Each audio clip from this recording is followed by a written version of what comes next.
Hello friends, मैं योगेश स्वागत करता हूं आप सभी का dairy in dream tech YouTube channel पे। आपको यहां कंप्यूटर डिप्लोमा जैसे triple C, DCA, ADCA, O level तथा अन्य कोर्सेज की पूरी जानकारी उनके सिलेबस के अनुसार दी जाएगी। साथ ही आपको हर रोज क्लास का नोट्स भी हमारे टेलीग्राम चैनल पर पीडीएफ के रूप में प्रोवाइड कराया जाएगा और साथ ही हर रोज कंप्यूटर से रिलेटेड नए फैक्ट के बारे में बताया जाएगा। तो चलिए आज की क्लास स्टार्ट करते हैं। आज कंप्यूटर की 8वीं क्लास है। आज आपको कंप्यूटर मेमोरी के बारे में बताया जाएगा और इसमें प्राइमरी मेमोरी क्या होती है, सेकेंडरी मेमोरी क्या होती है, इसके बारे में हम आपको बताएंगे। तो चलिए क्लास स्टार्ट करते हैं। पहले जानते हैं कंप्यूटर मेमोरी होती क्या है। मेमोरी कंप्यूटर का वह भाग है जिसमें कभी डाटा व प्रोग्राम स्टोर किए जाते हैं। मेमोरी की क्षमता मेगाबाइट में मापी जाती है। यह सीपीयू का एक भाग होती है और इससे मिलकर संपूर्ण कंप्यूटर बनता है। देखिए क्या होता है, मेमोरी एक बहुत ही इंपॉर्टेंट पार्ट है कंप्यूटर का, क्योंकि इसमें ही हम डेटा को सेव कर पाते हैं और इसी के थ्रू हम डेटा को प्रोसेस कराते हैं। तो देखते हैं आगे।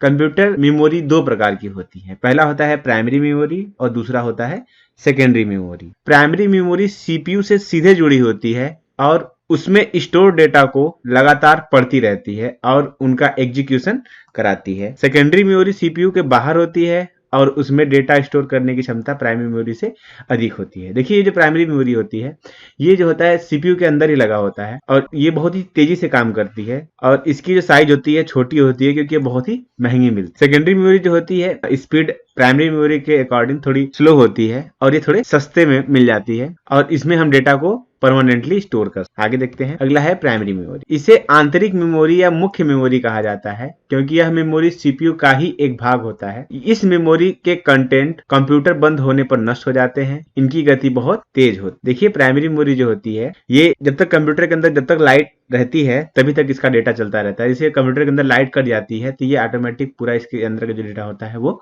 डिलीट हो जाता है। प्राइमरी मेमोरी को दो भागों में बांटा जा सकता है। पहला है रैंडम एक्सेस मेमोरी जिसको हम रैम कहते हैं, दूसरा है रीड ओनली मेमोरी जिसको हम रोम कहते हैं। आइए देखते हैं रैम, रैंडम एक्सेस मेमोरी। यह मेमोरी एक चिप की तरह होती है जो मेटल ऑक्साइड सेमीकंडक्टर से बनी होती है। रैम में उपस्थित सभी सूचनाएं अस्थायी होती हैं और जैसे ही कंप्यूटर विद्युत सप्लाई बंद कर दी जाती है वैसे ही समस्त सूचनाएं नष्ट हो जाती हैं। अर्थात रैम एक वोलेटाइल मेमोरी है। देखिए जो रैम होता है, हमने आपको पहले बता दिया था कि रैम के अंदर डेटा तभी तक रहेगा जब तक आपके सिस्टम के अंदर करंट का फ्लो रहेगा। जैसे ही फ्लो खत्म होगा ऑटोमेटिक पूरा रैम के अंदर जो भी डेटा होता है ऑटोमेटिक वो डिलीट होता है। देखिए रैम कुछ हमारा इस तरीके का दिखता है। रैम दो प्रकार के होते हैं, पहला डायनेमिक रैम होता है और दूसरा स्टैटिक रैम। चलिए आगे शुरू करते हैं। अगला है डायनेमिक रैम जिसको हम शॉर्ट में डी रैम कहते हैं। डी रैम चिप के स्टोरेज सेलों परिपथों में एक ट्रांजिस्टर और एक कैपेसिटर लगा होता है।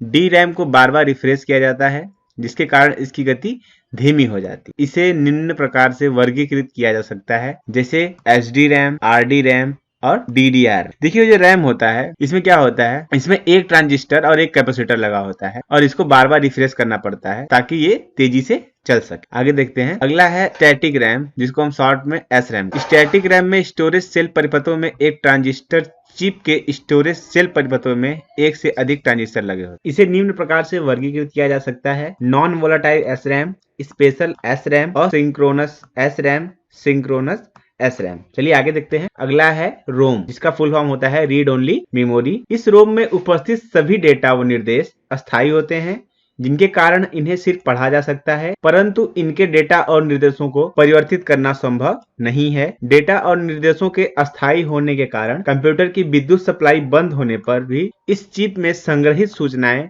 संरक्षित रहती हैं। अर्थात रोम नॉन वोलेटाइल मेमोरी है। रोम निम्नलिखित प्रकार के होते हैं जैसे पी रोम जिसको हम कहते हैं प्रोग्रामेबल रीड ओनली मेमोरी, दूसरा होता है ईपी रोम जिसको कहते हैं erasable programmable read only memory, तीसरा होता है ईईपी रोम इसको कहते हैं electrically erasable programmable read only memory. आइए एक एक करके इनके बारे में जानते हैं। पहला है प्रोग्रामेबल रीड ओनली मेमोरी जिसको हम शॉर्ट में पी रोम कहते हैं। यह एक ऐसी मेमोरी है जिसमें एक प्रोग्राम की सहायता से सूचनाओं को अस्थायी रूप से स्टोर किया जाता है। पी रोम मेमोरी को भी केवल एक बार में प्रोग्राम द्वारा अस्थायी रूप से स्टोर किया जा सकता है। रोम की तरह यह भी अस्थायी होते हैं और बाद में इसे बदला नहीं जा सकता। इसे मैग्नेटिक स्टोरेज कहते हैं। देखिए ये जो पी रोम है ये काफी पहले चला करता था। ये कुछ इस तरीके का दिखता था और इसमें क्या होता था, ये जब पी रोम जब बनता था तभी एक ही बार इसके अंदर डेटा को स्टोर करा दिया जाता था।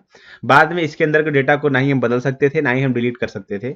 अगर हमें किसी डेटा को बदलना होता था या डिलीट करना होता था तो हमको पूरा रोम को ही निकाल के फेंक देना पड़ता था और नया रैम लगाना पड़ता था। आइए अगला रैम देखते हैं। अगला है erasable programmable read only memory, जिसको शॉर्ट में हम ईपीरोम कहते हैं। यह एक ऐसी पीरोम मेमोरी है जिसको फिर से प्रोग्राम किया जा सकता है। इसकी सूचनाओं को चिप में ही रखी गई विद्युत धारा के द्वारा अस्थायी रखा जाता है। किसी ईपीरोम की सूचनाओं को अल्ट्रावाइट किरणें डालकर डिलीट किया जा। देखिए ये जो ईपी रोम है इनका उपयोग क्या होता था कि जब पी रोम चला गया, पी रोम में काफी दिक्कत होती थी, तो फिर आगे हमारा जनरेशन बढ़ के आया ईपी रोम में।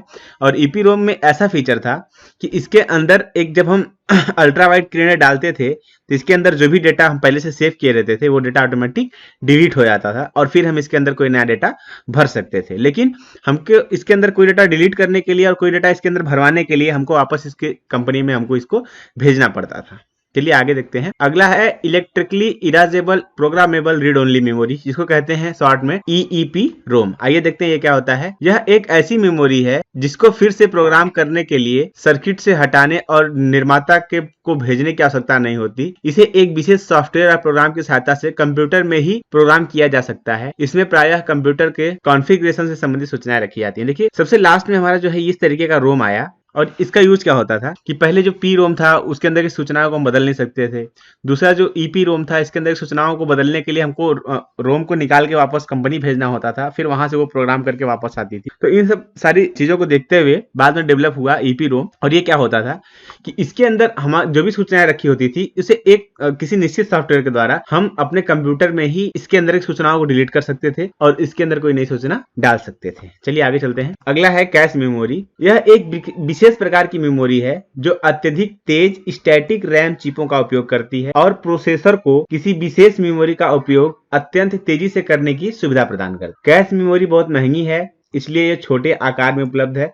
सामान्यतया कंप्यूटर के पास 256 KB या 2 MB की कैश मेमोरी होती है। देखिए ये जो कैश मेमोरी होती है ये प्रोसेसर के अंदर लगी होती है। इसका काम क्या होता है, सीपीयू के और मेन मेमोरी के बीच में ये कैश मेमोरी लगी होती है। इसका काम होता है कोई भी डेटा मेन मेमोरी से निकालना, उसको सीपीयू को देना और सीपीयू से कोई डेटा वापस अपने में अंदर लेके फिर मेन मेमोरी को देना। ये जो कैश मेमोरी होती है ये बहुत ही फास्ट काम करती है। सामान्यतः प्रोसेसर में रैम मेमोरी से कोई डेटा पढ़ने में 180 नैनोसेकंड का समय लगता है। कैश मेमोरी से बार बार आवश्यक डेटा केवल 45 नैनोसेकंड में प्राप्त किया जा सकता है। कैश मेमोरी का उपयोग करने से कंप्यूटर की दक्षता बढ़ जाती है। जो कैश मेमोरी का उपयोग करने से हमारे कंप्यूटर जो चलने की जो स्पीड की क्षमता होती है वो काफी बढ़ जाती है। चलिए आगे चलते हैं। अगला है सेकेंडरी मेमोरी। आइए इसके बारे में जानते हैं। इस मेमोरी को बाह्य या द्वितीयक या ऑक्सिलरी मेमोरी भी कहा जाता है। इसमें ऐसी सूचनाएं स्टोर की जाती है जिन्हें लंबे समय तक सुरक्षित रखना हो तथा जिनकी आवश्यकता लगातार नहीं होती। देखिए ये जो सेकेंडरी मेमोरी होती है इसकी स्पीड थोड़ा प्राइमरी मेमोरी से थोड़ी स्लो होती है और ये थोड़ी सस्ती मिलती है प्राइमरी मेमोरी की अपेक्षा। और इसके अंदर हम किसी भी डेटा को लंबे टाइम तक के लिए परमानेंट स्टोर करके हम रख सकते हैं। कुछ मुख्य सेकेंडरी स्टोरेज डिवाइसों का विवरण निम्नलिखित है। देखते हैं कौन कौन सा होता है। पहला है मैग्नेटिक डिस्क। इसको अलग अलग 3 भागों में डिवाइड कर दिया गया है। अब देखते हैं मैग्नेटिक डिस्क। इसके अंदर मैग्नेट का प्रयोग होता है, जिसके अंदर फ्लॉपी डिस्क होता है, हार्ड डिस्क ड्राइव होता है और मैग्नेटिक टेप होता है। दूसरा है ऑप्टिकल डिस्क जिसमें हमारा CD, DVD और ब्लू रे डिस्क आता है। तीसरा है सॉलिड स्टेट। इसके अंदर हमारा पेन ड्राइव आता है, मेमोरी कार्ड आता है और SSD आता है। तो आइए एक एक करके इनके बारे में जानते हैं। आगे चलते हैं। अगला है फ्लॉपी डिस्क। फ्लॉपी डिस्क को डिस्कटी फ्लॉपी या केबल डिस्क के नाम से जानते हैं। फ्लॉपी डिस्क पर कोई भी सूचना लिखने या पढ़ने के लिए एक विशेष उपकरण की आवश्यकता होती है जिसे फ्लॉपी डिस्क ड्राइव कहा जाता है। वर्तमान में इसका प्रयोग समाप्त सा हो गया है। देखिए ये जो होता है यही हमारा फ्लॉपी डिस्क होता है और ये भी एक तरीके का, इसी पेन ड्राइव में हम डेटा रख के ले जाते हैं तो इसकी भी साइज मैक्सिमम 5 MB तक की होती थी। और ये इस फ्लॉपी डिस्क को रीड करने के लिए इस तरीके का एक हार्डवेयर आता है, इसका नाम है फ्लॉपी डिस्क ड्राइव। देखिए इसके अंदर एक फ्लॉपी डिस्क लगी हुई है, तो इसको रीड करने के लिए इस फ्लॉपी डिस्क ड्राइव का होना बहुत ही जरूरी था। चलिए आगे चलते हैं। अगला है हार्ड डिस्क ड्राइव। इसे फिक्स्ड डिस्क भी कहा जाता है। कंप्यूटर सीधे हार्ड डिस्क से संपर्क करता है। इसमें एक स्पीडन शामिल होता है जो नॉन चुंबकीय फ्लैट सर्कुलर डिस्क को रखता है, जिसे प्लेटर्स कहा जाता है, जो रिकॉर्ड किए गए डेटा को होल्ड रखता है। प्रत्येक लेटर्स के लिए 2 रीड राइट हेड की आवश्यकता होती है जो प्लेटर्स से सूचना को पढ़ने तथा लिखने के लिए उपयोग किए जाते हैं। सभी रीड राइट हेड सिंगल या एकल एक्सिस आर्म से जुड़े होते हैं, इसलिए वे स्वतंत्र रूप से मूव नहीं कर सकते। इसमें सूचना बैंड में रिकॉर्ड की जाती है। सूचना के प्रत्येक बैंड को ट्रैक कहा जाता है। ट्रैक 0 सबसे भीतर ट्रैक होता है। ट्रैक को पाई आकार वाले वर्गों में विभाजित किया जाता है, जिन्हें सेक्टर्स कहा जाता है। ये जो हार्ड डिस्क होता है, ये हार्ड डिस्क हमारे सीपीयू में ही लगा होता है और ये सीपीयू की सबसे बड़ी स्टोरेज डिवाइस होती है। इसके अंदर कोई भी डेटा जब हम सेव करते हैं तो परमानेंट स्टोर होता है। देखिए इस हार्ड डिस्क के अंदर ही ये इस तरीके का एक मैग्नेट का डिस्क लगा होता है। इसके ऊपर एक हेड लगा होता है। इस हेड का ही काम होता है किसी भी डेटा को उसमें स्टोर कराना या उससे क्या करना, मतलब उसको राइट करना या रीड करना। और जो इसका सबसे 0 वाला ट्रैक होता है वो यहाँ से स्टार्ट होता है। चलिए आगे देखते हैं। अगला है मैग्नेटिक टेप। इस टेप को चुंबकीय टेप भी कहा जाता है। यह पुरानी फाइलों का बैकअप लेने के बहुत साधन मानी जाती है। देखिए ये जो मैग्नेटिक टेप होता है, इसका उपयोग कहाँ पे होता है? चुंबकीय टेप बहुत धीमा होता है क्योंकि यह एक क्रमिक माध्यम है। इसका अर्थ यह है कि इसमें डेटा लिखने या पढ़ने का कार्य एक सिरे से दूसरे सिरे तक क्रमशः किया जाता है। हम बीच में लिखना पढ़ना शुरू नहीं कर सकते। चुंबकीय टेप पर डाटा पढ़ने व लिखने का कार्य टेप ड्राइव द्वारा किया जाता है। इसकी क्षमता 40 मेगाबाइट से 100 मेगाबाइट तक की होती है। ये जो चुंबकीय टेप होता है, इसके अंदर जो डेटा होता है उसको हम बीच से नहीं पढ़ सकते। जैसे कि आप पहले से देख रहे होंगे, पहले जो एक रील नुमा चलता था, पहले हम सॉन्ग सुनते थे, उसमें हम लोग मैग्नेटिक टेप से ही होता था, तो उसी तरीके से इसमें भी होता था। इसमें भी हम डेटा को स्टोर करके रख सकते हैं, लेकिन एक तरफ से स्टार्ट करके पूरा डेटा सुनेंगे और फिर दूसरी तरफ से स्टार्ट करके पूरा डेटा सुनेंगे। हम चाहे तो बीच से कोई डेटा को हम सुन नहीं सकते हैं। चलिए अगला देखते हैं। अगला है मेमोरी स्टिक। यह एक प्रकार का मेमोरी कार्ड होता है। जैसे कि हम नॉर्मली घर में यूज करते हैं, इस तरीके का मेमोरी कार्ड कुछ होते हैं। जैसे कि ये वाला मेमोरी कार्ड हमारे फोन में लग जाता है, ये कैमरे में लगता है। इस तरीके का जो मेमोरी कार्ड, जो हम अलग अलग तरीके का जो हम मेमोरी कार्ड यूज करते हैं, इसी को हम क्या कहते हैं? मेमोरी स्टिक्स कहते हैं। आगे चलते हैं। अगला क्या है? अगला है कॉम्पैक्ट डिस्क, जिसको हम सीडी कहते हैं। इन्हें ऑप्टिकल डिस्क भी कहा जाता है। एक सीडी की स्टोरेज क्षमता 600 मेगाबाइट से 750 मेगाबाइट तक होती है। मतलब 600 एमबी से 750 एमबी तक की होती है। देखिए ये जो सीडी होती है, ये एक गोल चमकीले प्लेट के अनुसार होती है। यहाँ पे इसकी तस्वीर दिखाई गई है। और इसके अंदर हम क्या करते थे, एक बार अगर कोई डेटा अगर हम भर देते थे तो उसके बाद हम दोबारा इसके अंदर कुछ भी नहीं डाल सकते थे। भले इस डिस्क को हम पूरा भरे या ना भरे, लेकिन अगर हम एक बार में अगर 1 केबी भी डेटा इसको राइट कर देते हैं, बर्न कर देते हैं, तो उसके बाद हम इसके अंदर कोई भी चीज नहीं डाल सकते। ये होती है सीडी रोम। ठीक है। अगला है CDR, मतलब कॉम्पैक्ट डिस्क रिकॉर्डेबल। इसके अंदर कोई चीज रिकॉर्ड करके रख सकते हैं। इसके बाद अगला आता है कॉम्पैक्ट डिस्क रीराइटेबल। जो कॉम्पैक्ट डिस्क रीराइटेबल होता है, इसमें क्या होता है, इसमें हम कोई भी डेटा अगर हम पहले से सेव करके रखे हुए हैं तो उसको आराम से डिलीट कर सकते हैं। डिलीट करने के बाद फिर इसके अंदर हम क्या करते हैं, नया डेटा इसके अंदर हम रख सकते हैं। चलिए आगे देखते हैं। अगला है डिजिटल वीडियो डिस्क, जिसको हम शॉर्ट में DVD बोलते हैं। यह एक CD का ही विकसित रूप है। एक DVD की स्टोरेज क्षमता 4.7 GB से 17.8 GB तक होती है। इसे डिजिटल वर्सेटाइल डिस्क के रूप में भी जाना जाता है। देखिए ये जो DVD होती है, ये एक CD का ही सुधरा रूप होता है। CD में हम मैक्सिमम 750 MB तक कोई डेटा रख सकते थे, लेकिन एक DVD में 4.7 GB से लेकर 17.8 GB तक कोई भी डेटा हम इसमें रख सकते हैं। इसमें देखिए होता क्या है, ये भी 3 तरीके की होती है। इससे पहला है, इसके अंदर कोई भी डेटा अगर हम रख दिए तो उसको हम फिर से डिलीट नहीं कर सकते। दूसरा है रिकॉर्डेबल, इसके अंदर हम कोई चीज रिकॉर्ड करके रख सकते हैं। तीसरा है रीराइटेबल। तीसरा जो DVD है, इसमें क्या होता है, डेटा को हम रख भी सकते हैं, डेटा को डिलीट भी कर सकते हैं और उसके बाद भी हम पुनः इसमें डेटा को भर सकते हैं। चलिए आगे देखते हैं। अगला है ब्लू रे डिस्क। यह DVD से 5 गुना अधिक डाटा संग्रहित कर सकता है। इसका प्रयोग उच्च परिभाषा वाले video, play station 3, video game तथा अन्य डेटा को संग्रहित करने के लिए किया जाता है। यह प्रति लेयर 25 गीगाबाइट स्पेस शामिल करता है। देखिए ये जो सबसे बड़ा जो स्टोरेज डिवाइस वाला होता है, ये होता है हमारा ब्लू रे डिस्क। अब इसका उपयोग कहाँ होता है? इसका उपयोग जहाँ पे सिर्फ मूवी की शूटिंग चल रही है या वीडियो गेम का शूटिंग चल रहा है, जो बहुत भारी भारी से 100 GB के जो वीडियो गेम्स होते हैं, तो उनको स्टोर करने के लिए हम ब्लू रे डिस्क का ही इस्तेमाल करते हैं। और ये जो ब्लू रे डिस्क होती है, काफ़ी महंगी मिलती है। देखिए इसके अंदर की ये जो चमकीली जो परत होती है, ये हल्की ब्लू कलर की आपको दिखाई देगी। और ये भी 3 तरीके की होती है। एक ऐसी होती है इसके अंदर डेटा भर दिया तो फिर हम उसके अंदर डिलीट नहीं कर सकते या उसके अंदर कुछ और नहीं भर सकते।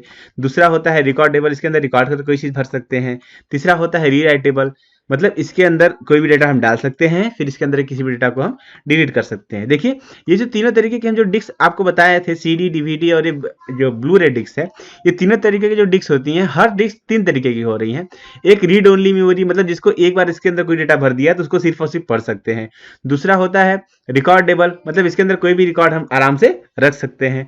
तीसरा जो है रीराइटेबल, तीसरे टाइप वाली जो CD, DVD या जो हमारा ब्लू रे डिस्क है, इसके अंदर ये पेन ड्राइव की तरह होती है। इसके अंदर हम डेटा को रख सकते हैं, डेटा को डिलीट कर सकते हैं और फिर से नए डेटा को इसके अंदर हम रख सकते हैं। चलिए आगे चलते हैं। अगला है पेन फ्लैश थंब ड्राइव। अब ये क्या होता है? Flash memory data storage device है जो USB कनेक्टर के द्वारा कंप्यूटर से कनेक्ट होती है। देखिए ये जो एक तरीके का जो जिसको हम पेन ड्राइव बोलते हैं, इसका ये बाकी जो नाम है ये इसके ही नाम है, तो ये जो इसको हम लोकली भाषा में पेन ड्राइव कहते हैं। ये जो पेन ड्राइव है इसका उपयोग क्यों हुआ, इसका ये ट्रेंडिंग में क्यों हुआ? इससे कि जो हमारा CD हुआ करता था वो काफी बड़ा हुआ करता था, उसको कहीं लेके जाने और ले आने में टूट जाने की संभावना बनी रहती थी, और उसके बाद वो 2-4 बार 5 बार 10 बार या यूज करने पे, या अगर हम उसको अगर सही से यूज नहीं करते थे तो स्क्रैचेस पड़ जाने पे हमारे उसके अंदर का डेटा जो होता था वो डेटा तो रहता था, लेकिन हमारा जो DVD राइटर होता था वो उसको बाद में रीड नहीं कर पाता था। ठीक है, तो काफी दिक्कत होती थी। तो इसके लिए ट्रेंडिंग में आ गया जो हमारा memory pen drive.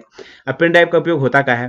Pen drive के अंदर भी हम डेटा को रख सकते हैं, डेटा को डिलीट कर सकते हैं, डेटा को हम अच्छे से सुरक्षित रख भी सकते हैं, डिलीट कर सकते हैं, डेटा को आराम से एक जगह से दूसरे स्थान पर लेके जा भी सकते हैं, और बहुत ही छोटी जगह पे। और इसके अंदर कोई डेटा भरने या इसके अंदर से कोई भी डेटा को निकालने में ज़्यादा टाइम नहीं लगता है। ये बहुत ही तेजी से काम करते हैं। अगला है सॉलिड स्टेट ड्राइव। इसके बारे में जानते हैं।